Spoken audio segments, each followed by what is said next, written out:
اعوذ باللہ من الشیطان الرجیم بسم اللہ الرحمن الرحیم نحمده ونصلی ونسلم علی رسولہ الکریم اما بعد فاعوذ باللہ من الشیطان الرجیم بسم اللہ الرحمن الرحیم۔ لاکھوں درود و سلام میرے اور آپ کے پیارے آقا حضور محمد رسول اللہ صلی اللہ تعالیٰ علیہ وسلم کے ذات مقدسہ پر، جن کے صدقے سے یہ دنیا معرض وجود میں آئی اور جن کے صدقے سے ہم نے پل صراط کراس کرنا ہے، اور جن کے صدقے سے اور جن کی شفاعت سے بروز قیامت ہماری مغفرت ہونی ہے۔ میں ایک بڑی ہی پرانی کتاب جس کے اندر تاریخ نجد و حجاز کا ذکر کیا گیا ہے اور جس کو محترم مفتی محمد عبدالقیوم قادری صاحب نے مرتب فرمایا ہے، اس کو بتانے کا مقصد آپ کو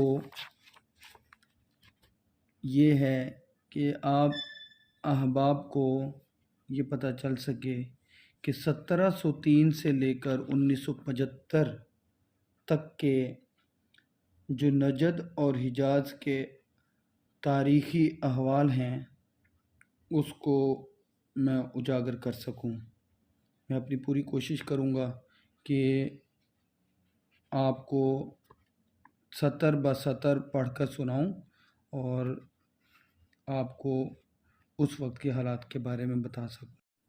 اس کتاب میں مفتی محمد عبدالقیوم قادری ہزاروی صاحب لکھتے ہیں کہ تاریخ کی بنیاد عقائد و افکار پر نہیں قوی شہادتوں پر ہوتی ہے، اور عقائد کی صحت کتاب و سنت کے دلائل اور اسلاف کے معمولات سے ہوتی ہے۔ اس کتاب میں زیادہ تر تاریخ سے بحث کی گئی ہے اور اس کے ثبوت میں ٹھوس دلائل پیش کیے ہیں جو مسلمات میں سے ہیں، یا وہ شواہد ہیں جو اخبارات اور رسائل سے یکجا کیے گئے ہیں۔ صرف ایک باب میں عقائد سے بحث کی گئی ہے اور اس کی بنیاد کتاب و سنت اور مستند مفسرین ہیں۔ اب اس کی پہلی ہیڈنگ ہے معروضات۔ سرزمین عرب کے ذرے ذرے سے مسلمانوں کو اپنے ایمان کی دھڑکنیں سنائی دیتی ہیں۔ جب کوئی مسلمان حج کر کے سرزمین حجاز سے ہو کر آتا ہے تو وہ اس کے ہاتھوں کو چومتے ہیں کہ یہ ہاتھ کعبہ کی دیواروں اور گنبد خضرا کی جالیوں کو مس کر کے آئے ہیں۔ ان کی نگاہیں حاجیوں کی آنکھوں کے بوسے لیتی ہیں کہ ان آنکھوں نے اس سرزمین کو دیکھا ہے جن پر رسول اللہ صلی اللہ علیہ وآلہ وسلم کی نظریں پڑی تھیں۔ وہ اس شخص سے بغلگیر ہوتے ہیں، معانقہ کرتے ہیں کہ یہ شخص ممکن ہے حجاز کی اس جگہ فیضیاب ہوا ہو جہاں حضور انور صلی اللہ علیہ وآلہ وسلم کے قدم لگے ہوں۔ صحابہ کرام حضور علیہ الصلوۃ والسلام کے وضو کے غسالہ یعنی وضو کرتے وقت گرا ہوا پانی پر پروانہ وار جھپٹ پڑتے تھے اور اس پانی کو اپنے چہرے اور بدن سے ملتے تھے۔ جس صحابی کے حصے میں پانی نہ آتا وہ دوسرے صحابی کے ہاتھوں کی تری کو اپنے آنکھوں اور بدن سے لگاتا کہ کسی طرح حضور علیہ الصلوۃ والسلام کے ساتھ کوئی نسبت قائم ہو جائے۔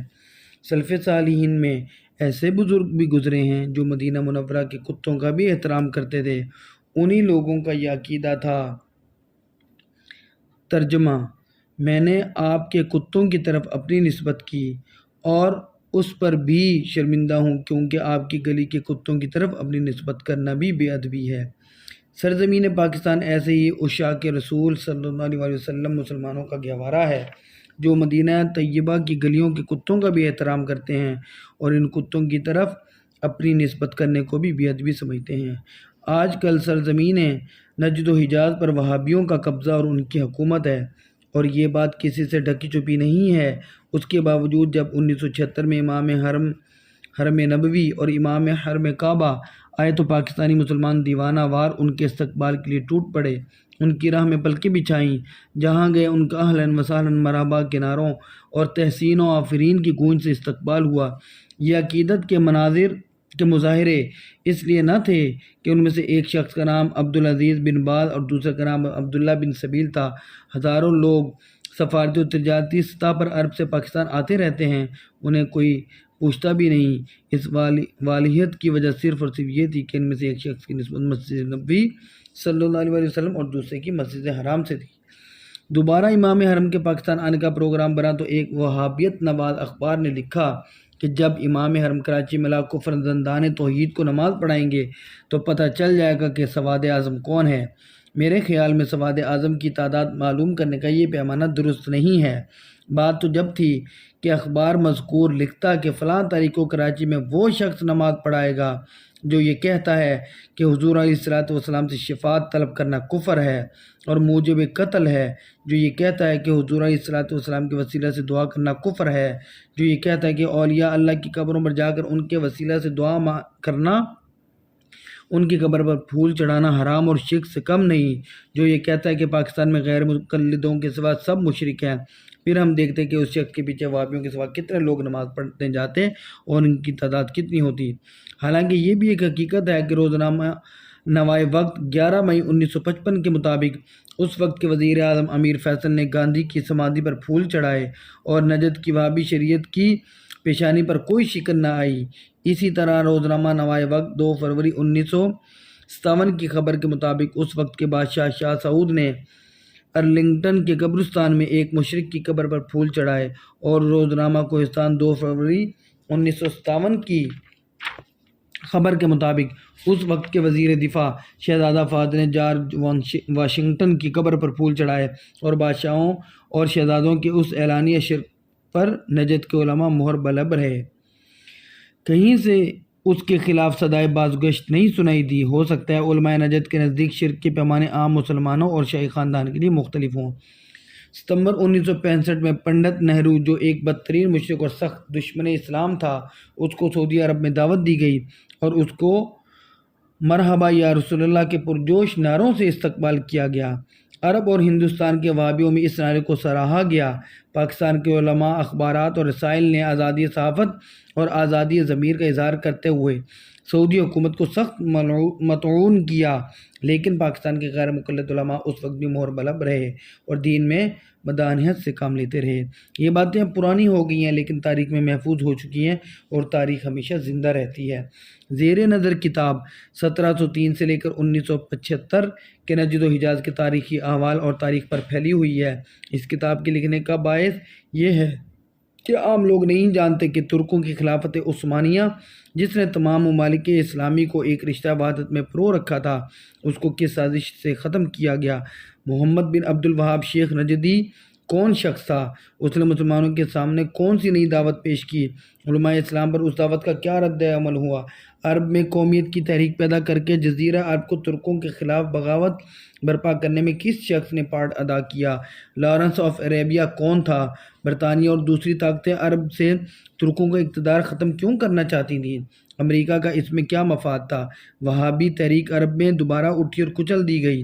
وہابیہ کے دور اول میں گنبد خضرا کی زرنگار چھت برباد کر دی گئی، گنبد سے سونے کا ہلال اور کرہ اتار لیا گیا، خود گنبد خضرا کو بھی گرانے کا قصد کیا گیا، مگر اس کوشش میں 2 آدمی ہلاک ہو گئے، پھر اس ارادہ کو ترک کر دیا گیا۔ تیسری بار عبدالعزیز بن عبد الرحمن آل سعود نے ایک بار پھر نجد و حجاز پر یلغار کی۔ خلافت عثمانیہ اس بار حجاز کا دفاع کیوں نہ کر سکی؟ وہ کیا حالات تھے جنہوں نے ترکوں کو بے دست و پا کر دیا اور وہابیوں کو نجد و حجاز میں پنجے گاڑنے کا موقع مل گیا؟ اور اس جنگ میں طائف کے مسلمانوں پر کیا حالت گزری؟ سلطان عبدالعزیز آل سعود کے سریر آرائے سلطنت ہونے کے بعد مرکزی خلافت کمیٹی نے اس کے سامنے کیا تجاویز رکھیں؟ سلطان نے صحابہ کے معاصر و مشاہد کے تحفظ اور مقابر کی حفاظت اور منہدم شدہ قبہ جات کی تعمیر کا وعدہ کیا، اور پھر کس طرح ان وعدوں سے منحرف ہوا؟ سلطان عبدالعزیز آل سعود کے 28 سالہ دور حکومت میں عربوں کی کیا حالت تھی؟ اس کی رحلت کے بعد شاہ سعود نے کس طرح حکومت کی اور اس کو کیوں معزول کیا گیا؟ شاہ سعود کے 11 سالہ عہد حکومت میں حجاز مقدس کس حد تک پہنچ چکا تھا؟ اس کے بعد شاہ فیصل نے اپنے 11 سالہ عہد حکومت میں کس حکمت اور سیاست سے ملک کو ترقی دی اور سعودی عرب دنیا کا امیر ترین ملک شمار ہونے لگا؟ اس کے باوجود فیصل کے عہد حکومت میں معاصر مشاہد کی کیا کیفیت تھی؟ موجودہ شاہ کے دور میں پاکستان کی مادی امداد کے باوجود پاکستانی مسلمانوں کے دینی جذبات کو کس طرح مجروح کیا گیا۔ یہ تمام اخبار و احوال ہم نے وہابی اور دیوبندی مصنفین کی کتابوں اور اخبار و رسائل سے جمع کر کے ایک تاریخ مرتب کر لی ہے۔ اس کتاب میں جتنے واقعات درج ہیں وہ سب وہابی مکتبہ فکر اور سعودی عرب سے شائع شدہ کتابوں سے لیے گئے ہیں۔ یہ کتابیں انکا نہیں ہیں، بازاروں میں یہ عام فروخت ہوتی ہیں۔ رسائل اور اخبارات کو ان کے دفاتر اور لائبریریوں سے حاصل کر کے دیکھا جا سکتا ہے۔ میں عام مصنفوں کی طرح یہ تو نہیں کہتا کہ اس کتاب کا اگر ایک حوالہ بھی غلط ثابت ہو گیا تو میں 1000 روپے انعام دوں گا۔ میں ہزاروں میں کھیلنے والا آدمی نہیں ہوں، البتہ میں ایک صاف سیدھے اور سچے مسلمان کی طرح یہ ضرور کہوں گا کہ اگر میرا دیا ہوا کوئی حوالہ غلط ثابت ہوا اور اس کا بدل مہیا نہ ہو سکا تو میں آئندہ ایڈیشن میں اس حوالہ کو کتاب سے نکال دوں گا، لیکن انشاءاللہ اس کی نوبت نہیں آئے گی۔ میں نے حوالوں کو بہت چھان پٹک کر، اخبارات کے دفاتر میں جا کر، پرانے اخبارات کے فائل دیکھ کر، مختلف لائبریریوں میں گھنٹوں وقت خرچ کر کے اس کتاب کے لیے مواد حاصل کیا ہے۔ کتاب کی غلطی یا ایڈیشن کے مختلف ہونے کی وجہ سے یہ ممکن ہے کہ صفحہ کا نمبر تبدیل ہو جائے، لیکن اصل واقعہ انشاءاللہ کتاب میں موجود ہوگا۔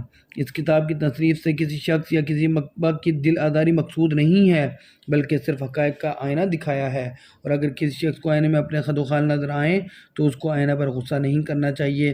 آئینہ توڑنے سے اس کی بگڑی ہوئی شکل سنور نہیں جائے گی۔ تاریخ ماضی کے حالات و واقعات کا آئینہ ہوتی ہے۔ ہونا یہی چاہیے کہ اگر کسی شخص یا ادارہ کو اس آئینہ میں اپنی کوئی غلطی نظر آئے تو اس کی اصلاح کرے اور ماضی کی غلطیوں کو مستقبل کے لیے روایت نہ بنا لے۔ عام طور پر یہ مشہور کر دیا گیا ہے کہ سواد اعظم اہل سنت دیوبندیوں وہابیوں کی تکفیر کرتے ہیں۔ اس کتاب کے مطالعے سے آپ کو معلوم ہوگا کہ حقیقت میں مسلمانوں کی تکفیر کون کرتا ہے۔ محمد بن عبد الوہاب شیخ نجدی اور اس کے پیروکاروں کی تصریح کے مطابق جو مسلمان ان کے عقائد سے متفق نہ ہوں وہ سب کافر اور مشرک ہیں، اور اس فتویٰ کی لپیٹ میں عہد صحابہ سے لے کر آج تک تمام مسلمان آ جاتے ہیں، جس کا خلاصہ یہ ہے کہ شیخ نجدی اور اس کے متبعین کے نزدیک 1300 سال کی ساری امت کافر ہے۔ جو فوت ہو گیا وہ کفر پر مرے، اور جو زندہ ہے وہ واجب القتل ہے۔ میں اپنے لیے اور تمام احباب کے لیے خصوصاً اور جملہ سواد اعظم اہل سنت کے لیے عموماً حضور علیہ الصلوۃ والسلام کی بارگاہ بے کس پناہ میں شفاعت کی درخواست کرتا ہوں۔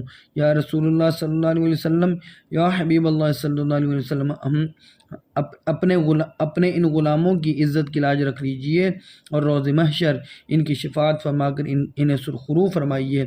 شفاعت کا تاج آپ صلی اللہ علیہ وسلم کے سر پر ہے، مقام محمود پر آپ صلی اللہ علیہ وسلم فائز ہیں، حمد کا جھنڈا آپ صلی اللہ علیہ وسلم کے ہاتھوں میں، کوثر آپ صلی اللہ علیہ وسلم واحد ساقی ہیں، کوثر کے آپ صلی اللہ علیہ وسلم واحد ساقی ہیں، میزان اور صراط پر آپ صلی اللہ علیہ وسلم کی شفاعت کا ڈنکا ہے، تمام میدان محشر میں آپ صلی اللہ علیہ وسلم کی شفاعت کی گونج ہے، اور ہم آپ صلی اللہ علیہ وسلم کی شفاعت کے بھکاری ہیں۔ ہماری شفاعت کیجیے یا رسول اللہ صلی اللہ تعالیٰ علیہ وآلہ وسلم۔